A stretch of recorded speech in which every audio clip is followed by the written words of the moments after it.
Chers téléspectateurs, amis du petit écran, bonsoir. Bienvenue dans votre émission École guinéenne sur la chaîne Mère.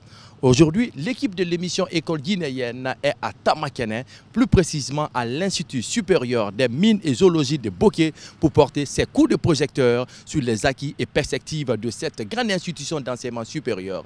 Nous vous invitons à suivre cette nouvelle équipe dirigeante de cette institution d'enseignement. Alors, suivez-nous.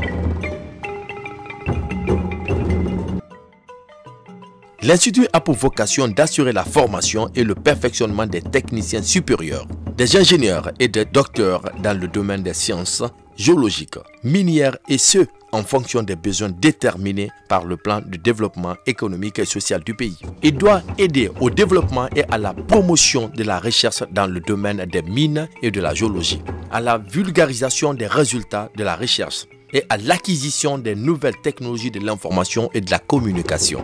L'Institut dispose dans sa structure pédagogique 4 départements.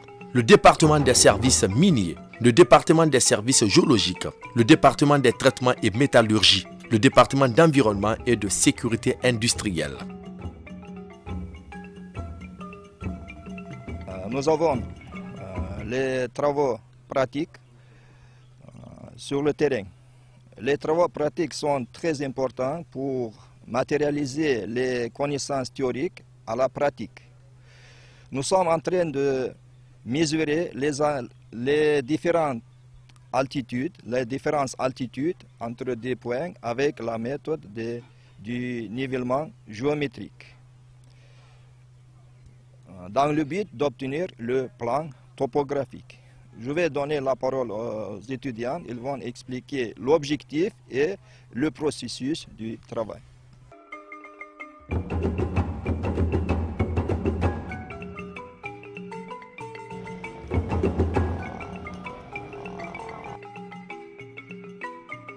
Nous sommes là aujourd'hui, c'est en fait matérialiser les connaissances théoriques acquises en classe par rapport à ce cours d'arpentage des mines, notamment la topographie et ressortir les plans topographiques à partir des nivellements géométriques.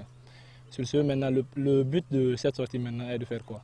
Le but de cette sortie maintenant est de ressortir maintenant les plans qu'on a vus dans la lunette, de les ressortir maintenant sur une carte, un plan ou un profil en tout cas. Bon, maintenant, l'objectif maintenant de cette sortie maintenant, c'est de pouvoir maintenant ressortir ces plans-là maintenant dans soit une recherche, une exploitation ou la construction de mines. Bon, voilà. Maintenant, l'importance maintenant de ce cours, ce cours maintenant intervient dans les domaines suivants comme la recherche, l'exploration, l'exploitation ou la construction d'un chantier.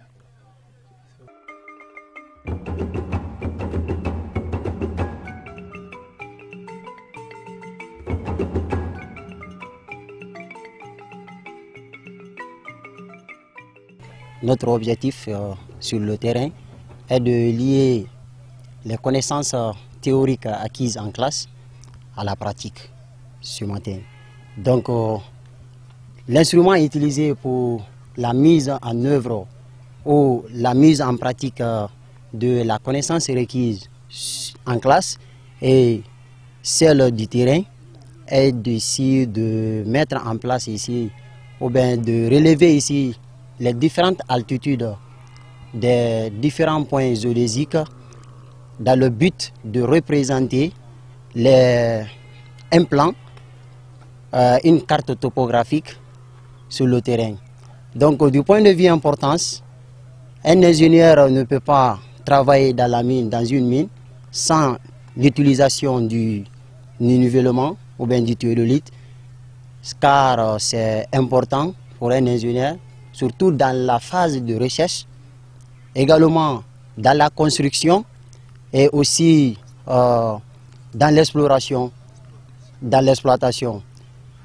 Et le but principal de l'utilisation de cet appareil est de représenter ici les différents profils, dont on a 2 profils à présenter.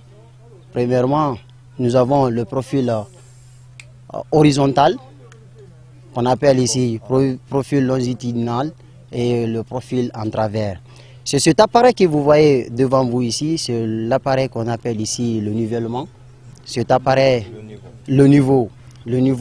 Cet appareil, comme je l'avais signalé, cet appareil permet ici de déterminer ici les différentes altitudes entre les différents points géologiques appelés ici entre les piquets du moins. Nous avons l'appareil lui-même et cet appareil aussi du point de vue réglage, vous allez regarder là où cette demoiselle est arrêtée. Elle est arrêtée avec la mire. C'est sur la mire que nous essayons de faire la lecture des différents points. Donc ici vous voyez les différents, comment dirais-je, parties de cet appareil. Ici nous avons ici les vis calage. C'est les vis qui nous permettent de rendre notre trépied ici horizontal. Car si notre trépied n'est pas horizontal, la lecture n'est pas facile.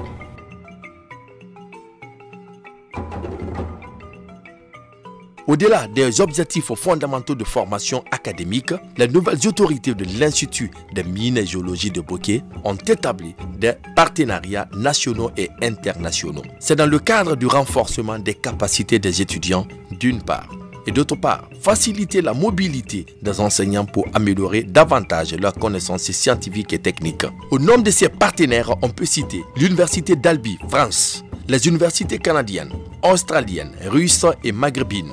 Sur le plan des relations de coopération, l'Institut des mines et géologie de Boké évolue avec des sociétés minières de la place comme la CPG, la SMD et la Société Aurifère de Guinée.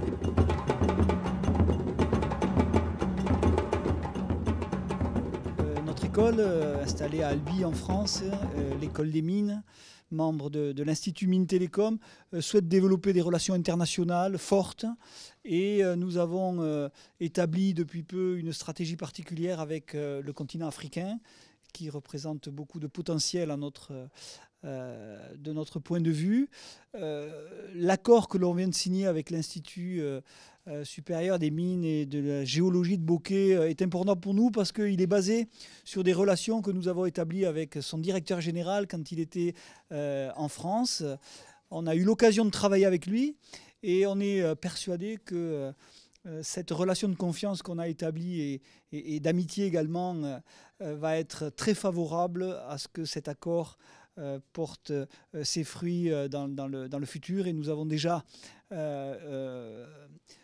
on aura l'occasion dès l'année prochaine, très vraisemblablement, de démarrer des travaux de recherche en commun dans des domaines variés, des matériaux, mais aussi du génie industriel. Et nous accueillerons probablement, dans le cadre de l'accord que nous venons de signer, des doctorants chez nous qui travailleront en partie dans nos laboratoires et en partie ici à Boké. Donc la première pierre, c'était les cours que l'on a donnés avec mon collègue ici pendant cette semaine. Ils continueront demain et cet après-midi encore. Et la deuxième pierre, ce sera l'accueil de ces doctorants. Et puis nous espérons que nous pourrons construire un mur bientôt avec beaucoup de pierres qui vont s'accumuler les unes sur les autres.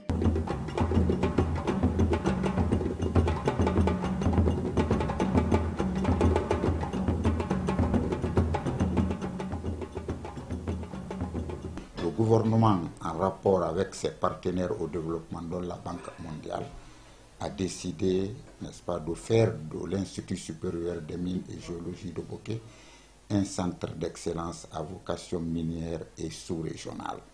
Dans cette perspective, des mesures salvatrices ont été, n'est-ce pas, prises pour faire en sorte que la gestion des effectifs soit qualifiée. Premièrement, on a mis fin à la massification des choses, des filières. Par le passé, on recevait par an de 400 jusqu'à 600 nouveaux étudiants. À partir de l'an passé, l'effectif des étudiants entrants varie entre 50 et 60. L'an passé, on a eu 60. Cette année, on n'a eu que 57. Ce qui peut avoir des incidences très positives en termes de formation, c'est-à-dire la qualité de la chose et formation, mais aussi ça facilite la gestion des effectifs et l'acquisition du savoir et du savoir-faire.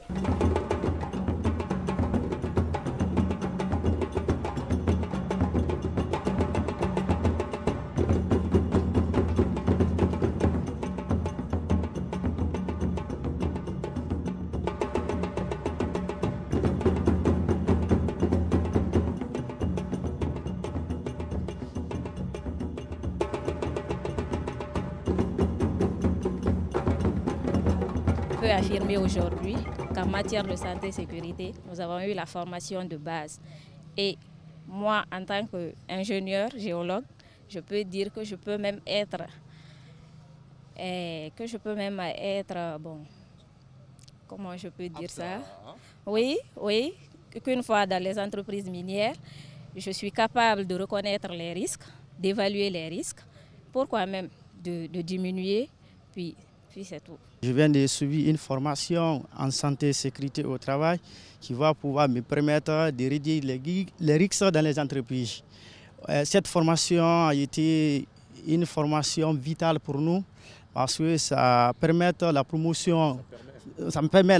promotion en matière de santé et sécurité au travail. Malgré le risque zéro n'existe pas, mais c'est de minimiser les risques. L'Institut des mines et géologie de Boké est une institution publique à caractère scientifique placée sous tutelle du ministère d'État chargé de l'enseignement supérieur et de la recherche scientifique. Il est doté d'une autonomie de gestion définie par la législation et la réglementation en vigueur en matière d'établissement public en Guinée. L'Institut des mines et géologie de Boké est administré par un conseil d'administration et dirigé par un directeur général assisté par 2 directeurs généraux adjoints chargés respectivement de la formation et de la recherche scientifique, d'un secrétaire général chargé de l'administration et d'un chef service relations extérieures, de coopération servant d'interface entre l'Institut et le monde extérieur. L'Institut des mines et géologie de Boké a été créé en 1962 comme faculté de l'Institut polytechnique de Conakry et transféré à Boké en 1972 avant d'être érigé en institut supérieur en 1990. Son site d'implantation a servi de base pour les travaux de démarrage de la compagnie OFABA CBG, notamment le chemin de fer, le port et les cités de Kamsar et Sangaredi. Les 2 cités sont situées respectivement à 60 et 80 km de l'Institut de Boké. Beaucoup de réformes ont été effectuées en 2018, des réformes que je pourrais classer sous 3 types. Donc la première série de réformes, ce sont les réformes qui ont consisté à réaliser des travaux d'infrastructure, donc notamment la mise en place de l'eau, l'internet, la connexion et comment on appelle l'électricité, les fourrages, et puis aussi la construction d'un laboratoire, et puis l'acquisition de nouveaux matériels de recherche. Donc, si aussi une autre série de réformes consiste à l'ouverture de l'institution aux institutions d'enseignement supérieur nationales et internationales.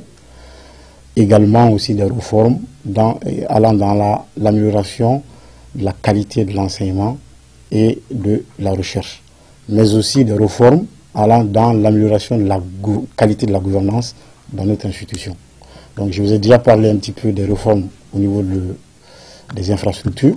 Donc je voudrais ajouter à ce que j'avais dit précédemment la mise en place du laboratoire, la construction en cours du laboratoire. Je veux citer un petit peu le contexte dans lequel cette construction elle est importante.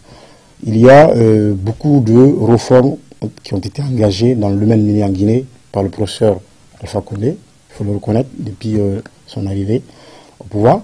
Et ces efforts-là méritent d'être accompagnés scientifiquement.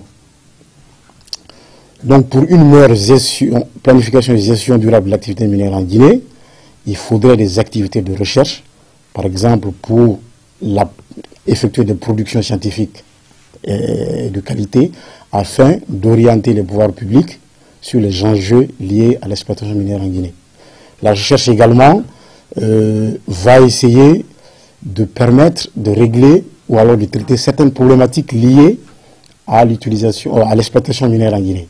par exemple la problématique mine et société, que tout le monde connaît actuellement, et donc il faut apporter des réponses scientifiques à cette problématique-là. C'est la raison pour laquelle d'ailleurs notre nouveau centre financé par la Banque mondiale porte le nom de Centre émergent mine et société. Également, un autre aspect important, c'est la contribution que l'Institut peut apporter aux entreprises minières, justement dans le cadre de la recherche. Il y a au sein de ces entreprises-là beaucoup de problématiques auxquelles elles sont confrontées.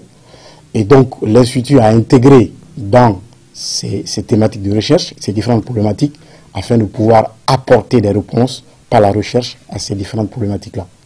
Donc, parlant de l'ouverture, en 2018, l'Institut supérieur des mines de Géorgie de Bokeh a signé plusieurs accords de partenariat avec des institutions internationales locales, régionales et même internationales. Donc, dans ce cadre-là, des conventions de partenariat ont été signées avec l'Université Chongqing et puis avec l'école des mines d'Albi. Donc, des conventions qui ont été signées avec l'école des mines d'Albi en France, l'Université libre de Bruxelles en Belgique et l'INPHB de Yamoussoukro en Côte d'Ivoire. Donc la mise en place de ces conventions, de ces partenariats ont permis de mettre en place des programmes de mobilité entre l'Institut et ces différentes institutions. Dans ce contexte-là, 5 de nos anciens chercheurs ont bénéficié des programmes de formation doctorale vers ces différentes institutions. Nous avons une collègue qui a eu une bourse de doctorat à Yamoussoukro, à l'INPHB Yamoussoukro. 3 anciens chercheurs sont en partance pour l'école des mines d'Albi, pour leur doctorat. Et un ancien chercheur déjà parti en Chine, à l'université de Chongqing. Tout ça dans le cadre de ces collaborations que nous avons établies avec ces institutions.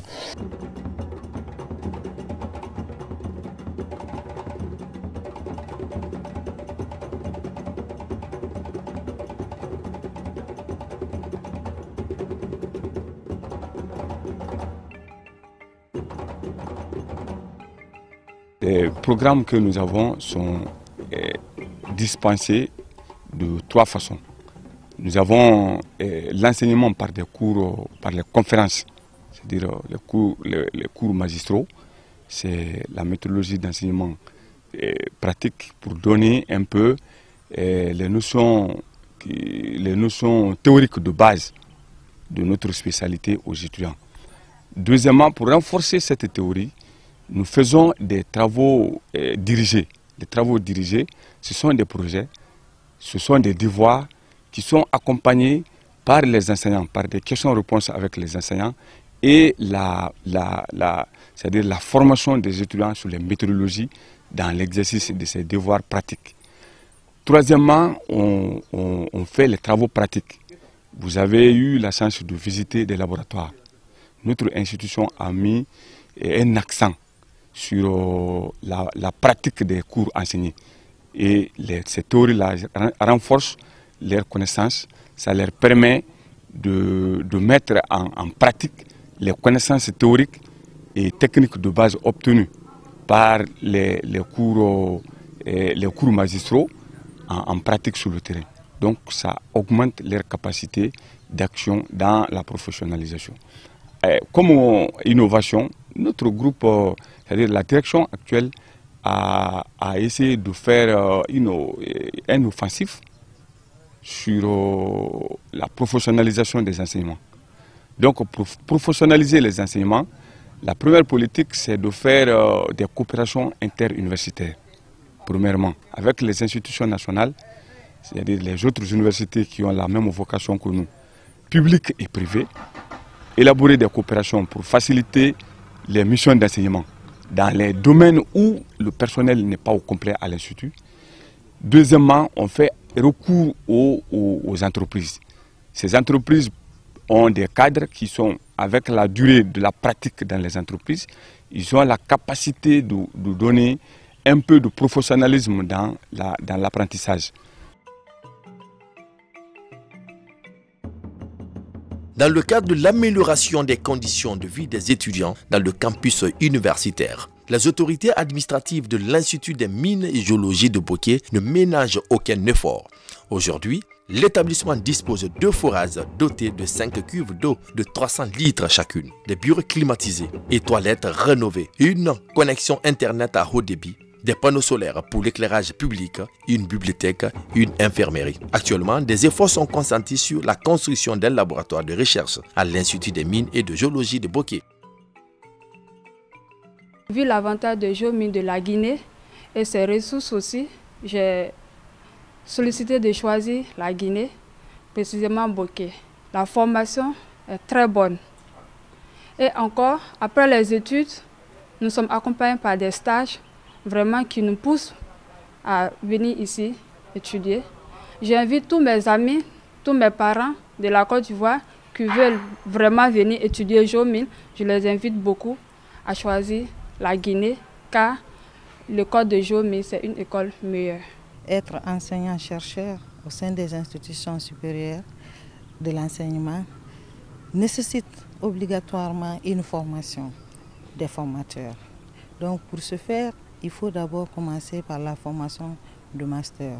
Donc raison pour laquelle ayant déjà des ambitions d'aller plus loin jusqu'à vers le doctorat, je vais même avoir mon professorat, alors je commence par avoir mon master. On sait que la Guinée est un pays à vocation minière et qui se veut grandir dans le domaine de la formation. Parce qu'on ne peut pas aspirer à l'excellence sans promouvoir la formation.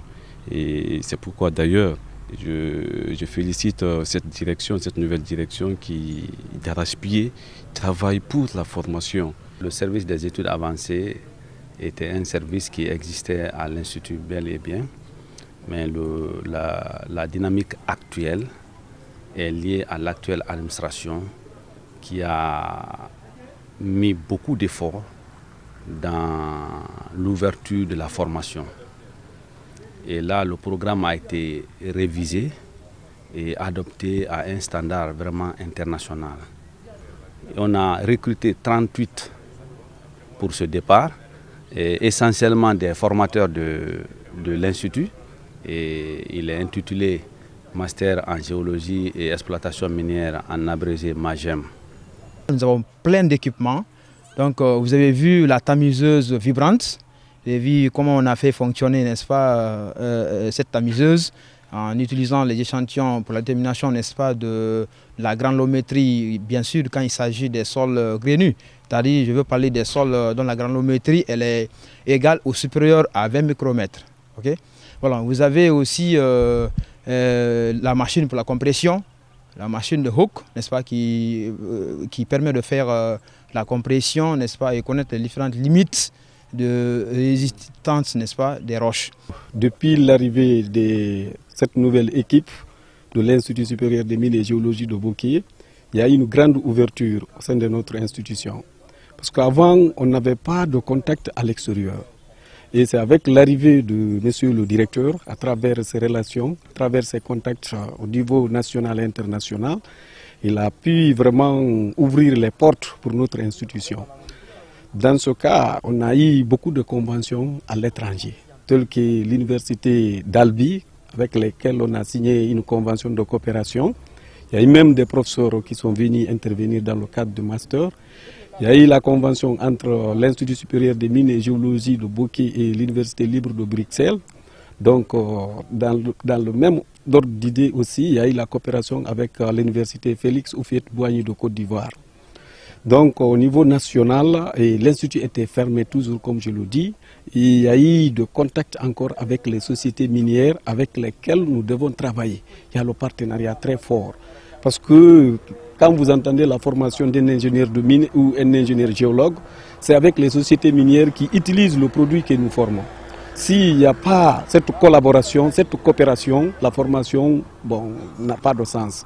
Donc avec son arrivée, plus que toutes les sociétés en place, surtout la plus grande société en place comme ça, telle que la CBZ, on a une grande coopération avec elle. Les sociétés minières en place ici, telles que la SMB, le GAC, la SAG, la SND, à Dingiraï, beaucoup de coopérations ont été signées.